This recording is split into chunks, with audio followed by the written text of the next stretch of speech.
Hello guys, this is Akshay. In this video, we are going to cover one of the most important topic in climatology, that is greenhouse effect.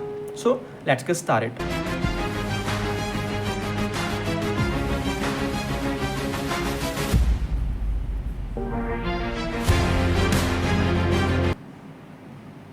Friends, before we try to understand what is greenhouse effect, we have to understand what is global warming.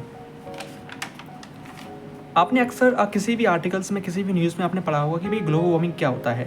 Global warming का सीधा सा मतलब होता है हमारी अर्थ के temperature का एकदम सिग्निफिकेंटली बढ़ना, बहुत तेज़ी से उसका बढ़ना, उसको बोलते हैं ग्लोबल वार्मिंग। ठीक है। इसका रीज़न क्या है? इसका रीज़न क्या है? जैसे कि जो इंडस्ट्रियलाइजेशन होता है, इससे हम कुछ तमाम प्रकार की गैसेस को रिलीज़ करते हैं, और जो CO2 है ये ह्यूमन एक्टिविटीज़ रिलीज़ करता है, जैसे कि लकड़ी को जलाने से। ठीक है। जो और भी गैसेज जैसे मीथेन है, CFC है, नाइट्रोजन ऑक्साइड्स है, ये निकलती हैं। इन सभी गैसेस को हम ग्रीन हाउस गैसेस बोलते हैं। ऑब्जर्व लॉन्ग वेव रेडिएशन, ये क्या करती हैं? लॉन्ग वेव रेडिएशंस को ऑब्जर्व करती हैं। लेकिन इनका क्या लेना देना है ग्लोबल वार्मिंग से? आप इसको अभी रिलेट नहीं कर पाओगे। इसका एक टॉपिक हमारा ग्रीन हाउस इफेक्ट। ठीक है। हम समझते हैं इस ग्लोबल वार्मिंग का इम्पैक्ट क्या है। टेम्परेचर अगर बढ़ रहा है तो बढ़ने दो, इससे हमारा क्या लेना देना है? नहीं, इसका बहुत बड़ा इम्पैक्ट है हमारे अर्थ की लाइफ पर। जैसे कि polar ice caps, mountain glaciers would melt, water in the oceans increase rise sea level. अगर ज़्यादा गर्मी हो रही है तो जो ग्लेशियर्स होंगे जो डेफिनेटली मेल्ट करेंगे। अगर वो मेल्ट करेंगे तो जो सबमर्जेंट एरियाज़ होंगे इससे, जैसे कि जो कोस्टल एरियाज़ है वो डूब जाएंगे। ठीक है। और फॉरेस्ट बर्न हो जाएंगे अगर ज़्यादा टेम्परेचर हो रहा है तो। हमारी क्रॉप्स ख़राब हो जाएंगी, एग्रीकल्चर पूरा डिस्टर्ब हो जाएगा, फ्लोरा फोना डिप्लीशन हो जाएगा उनका। Climatic change would promotes insect वोन डिसीज़ लाइक मलेरिया, गर्मी से मलेरिया मच्छर पैदावार होंगे। Making some regions wetter and dry, कुछ रीजन ज़्यादा ठंडे होंगे, कुछ रीजन ज़्यादा गीले होंगे। ठीक है। तो ये ओवरऑल ग्लोबल वार्मिंग का बेसिक सी इन्फॉर्मेशन थी।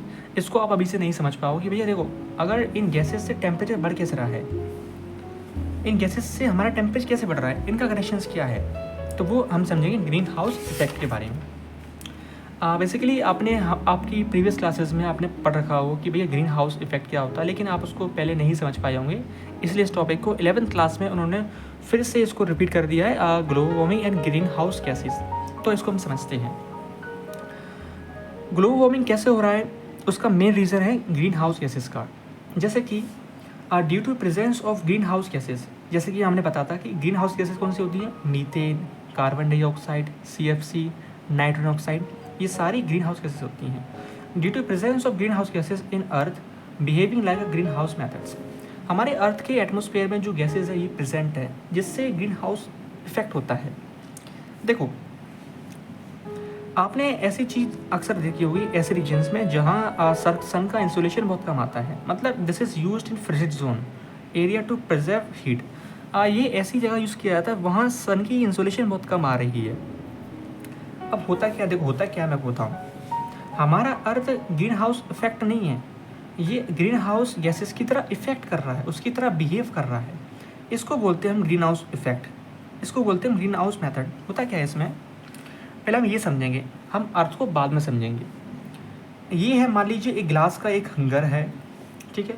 इसको ऐसी जगह इम्प्लीमेंट किया गया है जहाँ सन की इंसोलेशन नहीं आती है, यहाँ कोई ऐसी क्रॉप हो रही है, तो सन की जो इंसोलेशन आती है वो हमारे शॉर्ट वेव रेडिएशंस में आती है। ठीक है। तो इंसोलेशन आ रही है शॉर्ट वेव रेडिएशंस में आ रही है। तो जो गिलास होता है ना, गिलास वो शॉर्ट वेव रेडिएशंस के लिए एज अ ट्रांसपेरेंट होता है, तो ये तो अंदर आ सकती है, लेकिन वो बाहर नहीं जा सकती है, क्योंकि ये गिलास लॉन्ग वेव रेडिएशंस के लिए ओपेक नहीं रहता, वो एज अ ओपेक रहता है, जिससे इसके अंदर ज़्यादा हीट क्रिएट हो जाती है और वो क्रॉप्स के लिए as a favourable conditions create हो जाती है। ठीक है। तो इसी को हम ग्रीन हाउस गैसेस बोलते हैं। लेकिन हमारे अर्थ में इसका क्या लेना देना है? हमारे अर्थ में भी सेम ऐसा ही होता है, वो हम इसमें समझते हैं। जैसे कि मान लीजिए ये हमारा अर्थ है और ये सन है। ठीक है। हमारे सन से शॉर्ट वेव रेडिएशंस आ रही हैं। अब जैसे पता होगा हमारे सन के हमारे अर्थ के एटमॉस्फेयर में कुछ गैसेस प्रेजेंट होती हैं, जैसे कि CO2, मीथेन, CFC। तो ये गैसेस बेसिकली हमारे अर्थ के एटमॉस्फेयर में प्रेजेंट होती हैं। इससे होता क्या है, अब ये गैसेस हमारी एज अ ट्रांसपेरेंट होती हैं। ये ट्रांसपेरेंट होती है किसके लिए? शॉर्ट वेव रेडिएशंस के लिए। जब ये अंदर आते हैं ट्रांसपेरेंट है ये, लेकिन जैसे ये बाहर जाती है लॉन्ग वेव रेडिएशंस में, तो उनके लिए ये ओपेक है, ओपेक है। उनको ये लॉन्ग वेव रेडिएशन जा नहीं पाती है इन गैसेस की वजह से, जिससे हमारी अर्थ के अंदर हीट क्रिएट हो जाती है, और उसी को हम बोलते हैं ये ग्लोबल वार्मिंग हो रहा है। अब ये कैसे हो रहा है? क्योंकि भैया इसमें ज़्यादा ऐसी गैसेस आ गई हैं। ये गैसेस कैसे आ गई हैं? ये गैसेस भैया हमारी इंडस्ट्रियलाइजेशन से आ गई हैं, है ना। तो इंडस्ट्रियलाइजेशन होगा तो गैसेस होंगी। अगर ज़्यादा गैसेस होंगी हमारे अर्थ के एटमॉस्फेयर में तो ये ऐसी लेयर फॉर्म हो जाएगी। तो अगर लेयर फॉर्म होगी तो वो ये इंसोलेशन आ रही है वो उसके अंदर ट्रैप हो जाएगी, जा नहीं पाएगी। आपने ये भी सुना होगा कि आइस एज के दौरान हमारा जो अर्थ था बहुत आइस एज में था, मतलब पूरा ठंडा था। ऐसा क्यों था? क्योंकि भैया पहले कोई इंडस्ट्रियलाइजेशन नहीं था, पहले ऐसी गैसेस हमारे अर्थ के एटमॉस्फेयर प्रेजेंट नहीं थी। तो प्रेजेंट नहीं थी तो वो सन की जो इंसुलेशन आती थी चली जाती थी। लेकिन अब ऐसी गैसेस आ गई हैं तो जिससे आ तो जाती हैं लेकिन जा नहीं पाती, जिससे हीट क्रिएट होती है। उसी को हम बोलते हैं ग्लोबल वार्मिंग के बारे में। इसको थोड़ा और समझ लेते हैं एनसीईआरटी की भाषा से। जैसे कि CO2 है, CO2 act as a transparent to short wave radiations and opaque to long wave radiation. वही सेम है। क्या है? Green house gases is made of glass which is transparent to short wave radiations and opaque to outgoing long wave radiations, allow more radiations, prevent long wave radiations. वही है, हमारा अर्थ green house method की तरह behave कर रहा है, उसकी तरह है नहीं। ठीक। अब आपने ये चीज़ तो आप अक्सर देख सकते हो, जैसे कि मान लीजिए समर का समय है, ठीक है, गर्मियों का समय है। मान लीजिए आपकी कार या कोई बस बाहर खड़ी हो धूप में, तो जैसे ही आप उस कार का गेट खोलते हो तो आपको लगता है कि इसके अंदर बहुत हीट है, तो आप गाड़ी का गेट खुले रख देते हो, जैसे मतलब हीट बाहर निकल जाती है। ऐसा क्यों होता है? क्योंकि गाड़ी का जो शीशा होता है ना बिल्कुल बिल्कुल ट्रांसपेरेंट होता है। किसके लिए? सन की रेस के लिए। लेकिन जैसे ये हीट उसके अंदर आती है वो ओपेक हो जाता है, तो उसके अंदर हीट ज़्यादा क्रिएट हो जाती है।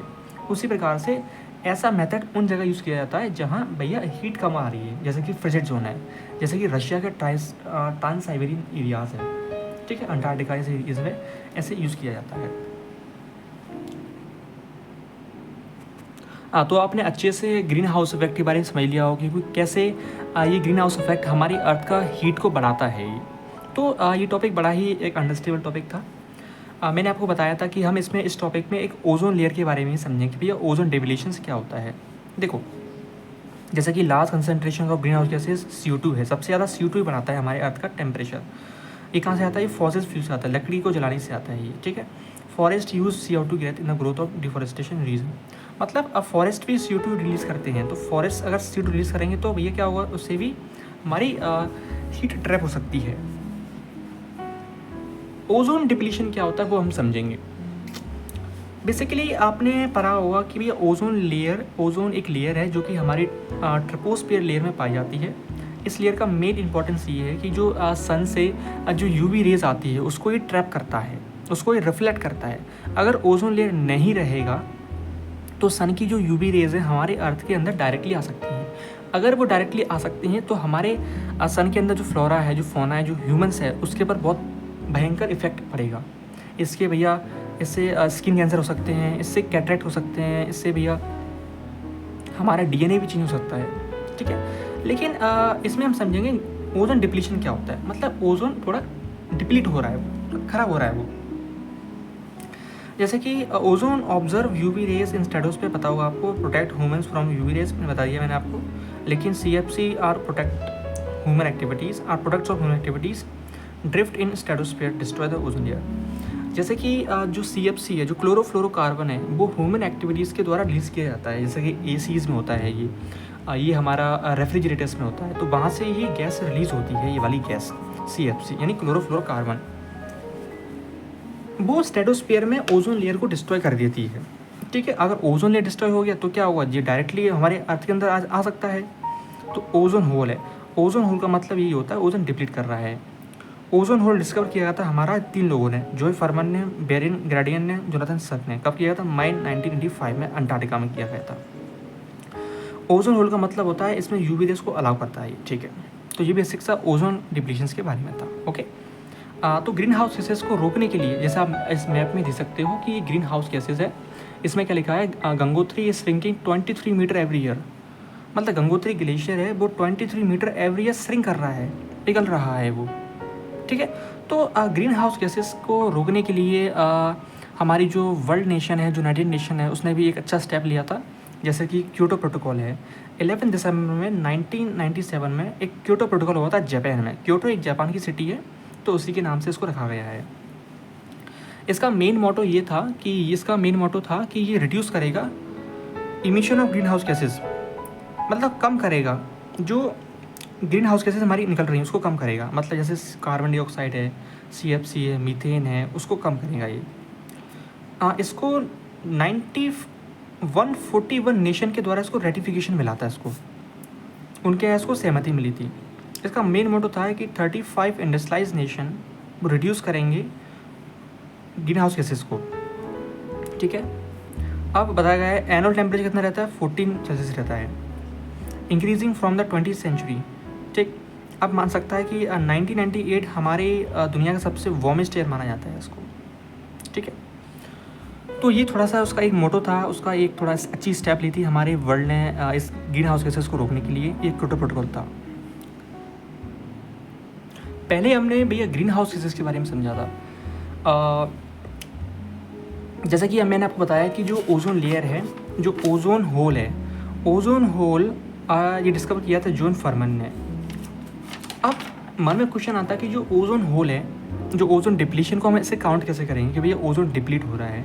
तो 1921 में एक साइंटिस्ट हुआ करते थे GNF डब्सन ने 1921 में एक मीटर बनाया था, दैट इज़ डब्सन स्पेक्ट्रोफोटोमीटर, एक इंस्ट्रूमेंट है। इसका मेन मोटो होता है कि जो ओजोन डिप्लीशन को नापता है ये, ठीक है। डब्सन यूनिट बोलते हैं ओजोन डिप्लीशन यूनिट को। ये क्वेश्चन आ चुका है MPPSC के प्रीलिम्स में कि ओजोन डिप्लीशन की यूनिट को कौन से क्या बोलते हैं, उसको डब्सन यूनिट बोलते हैं। अब भैया ओजोन लेयर को कम करने के लिए वर्ल्ड ने भी एक अच्छा स्टेप लिया था, दैट इज़ मॉन्ट्रियल प्रोटोकॉल, जो कि 1987 में होता, ठीक है। 1987 में मॉन्ट्रियल प्रोटोकॉल होता है। इसका मेन मोटो था, ग्लोबल एग्रीमेंट था to protect ozone layer from ozone depleting substances. मतलब एक ग्लोबल एग्रीमेंट था जो कि ओजोन लेयर को बचाएगा, किससे, जो ओजोन को डिप्लीट करने वाले सब्सटेंस है, जैसे OD है, जैसे कि CFC, हाइड्रोक्लोरिक एसिड्स, ठीक है, और मिथाइल है, कार्बन डाइऑक्साइड से। ये दुनिया का इकलौता ऐसा प्रोटोकॉल है जो कि पूरी नेशंस के द्वारा इसको रेटिफाइड मिला है, पूरी दुनिया की द्वारा इसको साइन किया गया है। अब 2 और हमारे ऐसे प्रोटोकॉल है, जैसे कि नगोया है, कार्टेजिना है, इनको साइन किया गया था 2010 में, 2000 में। कुल हमारे 4 ऐसे प्रोटोकॉल्स हैं, ठीक।